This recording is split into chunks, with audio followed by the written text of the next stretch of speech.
Cet été, comme l'année dernière, j'aurai le plaisir de retourner en Grèce pour 2 conférences dans le cadre des sessions organisées par l'association Socrate-Saint-Paul hors-les-murs. L'une des 2 conférences porte sur Dietrich Bonhoeffer et je suis actuellement en train de la préparer. Et je me suis dit qu'il pouvait être intéressant de partager avec toi justement quelques vidéos autour de Dietrich Bonhoeffer. Dans cette première vidéo, je vais donc d'abord te présenter sa vie. Ensuite, je te présenterai certaines de ses œuvres et de ses pensées dans de prochaines vidéos.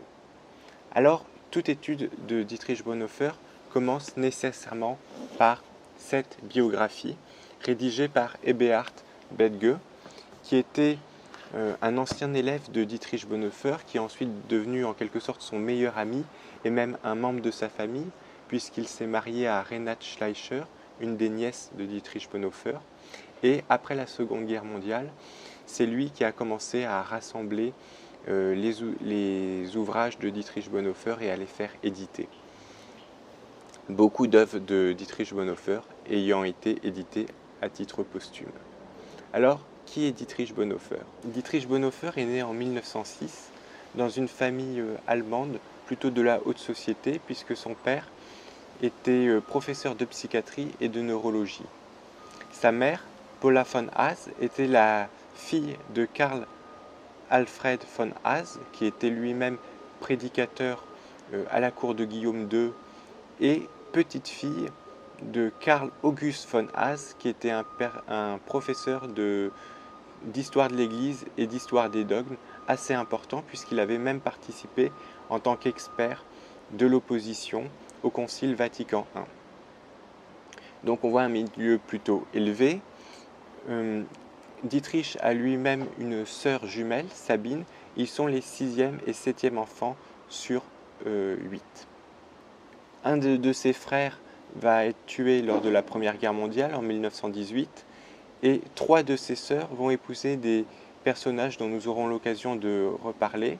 Une va épouser Hans von Dohnanyi, une autre Rüdiger Schleicher et enfin la 3e Gerhard Leibholz, qui est d'origine juive. Alors, très jeune, Dietrich Bonhoeffer se passionne pour la théologie et il suit notamment les cours du grand spécialiste d'histoire de l'Église de l'époque qui est Adolf von Harnack. En 1924, il effectue un premier voyage à Rome qui lui permet de découvrir l'Église catholique et ce qui lui en a laissé une très bonne impression. Les enfants Bonhoeffer ont passé leur bac très tôt et Dietrich soutient sa thèse de théologie à seulement 21 ans, thèse qu'il obtient avec la mention Summa Cum Laude, donc qui est la meilleure mention possible. L'année suivante, il est vicaire dans la paroisse allemande de Barcelone, puis il revient à Berlin et enfin il repart un an aux États-Unis à l'Union Theological Seminary de New York. C'est là où il rencontre plusieurs amis de différentes nationalités, dont le français Jean Lasserre, qui va beaucoup contribuer à faire évoluer ses opinions.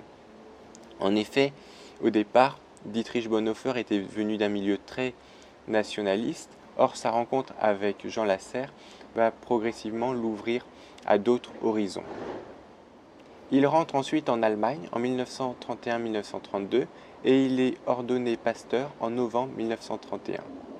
Son premier poste d'affectation en tant que pasteur sera à Londres, où il s'occupera de 2 paroisses allemandes. Puis il revient ensuite en Allemagne. Le régime nazi est alors au pouvoir et l'Église allemande officielle a commencé à se rallier à lui. Certains membres vont préférer tenir leur distance et s'organiser en quelque sorte dans une contre-église qu'on appellera l'église confessante.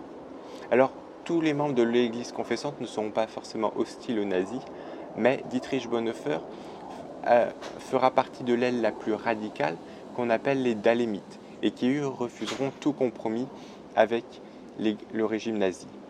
Pour échapper à cette influence, ils vont donc fonder leur propre séminaire pour former les pasteurs et Dietrich Bonhoeffer va s'occuper d'un séminaire à Finkenwald de 1935 à 1937. En 1937, le séminaire est officiellement fermé par la Gestapo, mais il va continuer de manière clandestine sous forme de vicariat collectif. À cette époque, plusieurs pasteurs importants commencent à être arrêtés par les nazis et envoyés en camp de concentration.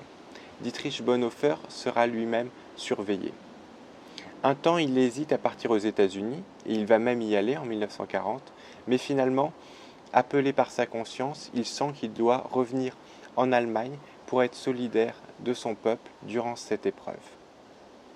En 1943, il se fiance avec une jeune fille nommée Maria von Wedemeyer en janvier, mais la joie est de courte durée puisque en avril de cette même année, plus exactement le 5 avril 1943, il est arrêté et enfermé en prison. Au départ, il pense que ce séjour sera que de courte durée et on voit qu'il pense être libéré très tôt, mais ce séjour se prolonge. Il reste plus d'1 an et demi à la prison militaire de Tegel avant d'être transféré dans une autre prison en octobre 1944, une prison où il restera presque jusqu'à la fin de sa vie.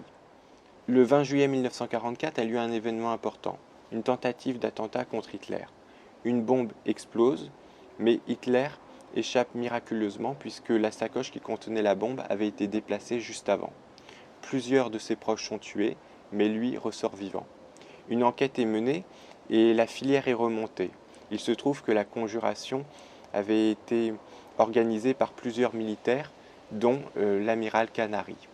Et Dietrich Bonhoeffer avait été impliqué dans cette conjuration par le biais d'un de ses beaux-frères, Hans von Dohnanyi, dont je t'ai parlé précédemment. Finalement, Hitler donne l'ordre d'exécuter tous les conjurés et Dietrich Bonhoeffer est pendu dans un camp de concentration en compagnie de l'amiral Canary et d'autres généraux allemands qui avaient participé à ce complot le 9 avril 1945. De son vivant, Dietrich Bonhoeffer était assez peu connu. Il avait publié quelques ouvrages, dont je te parlerai dans de prochaines vidéos, mais il était surtout connu au sein des cercles de l'Église confessante, même s'il avait quelques relations avec d'autres personnes, notamment l'évêque anglican George Bell, par exemple. Mais après sa mort, son œuvre va connaître un grand succès et va inspirer beaucoup de théologiens, tant catholiques que protestants. C'est pour cela que j'aurai l'occasion de te présenter ces différents écrits dans de prochaines vidéos. D'ici là, si tu as des questions ou des remarques, n'hésite pas à me laisser un commentaire et moi je te dis à bientôt.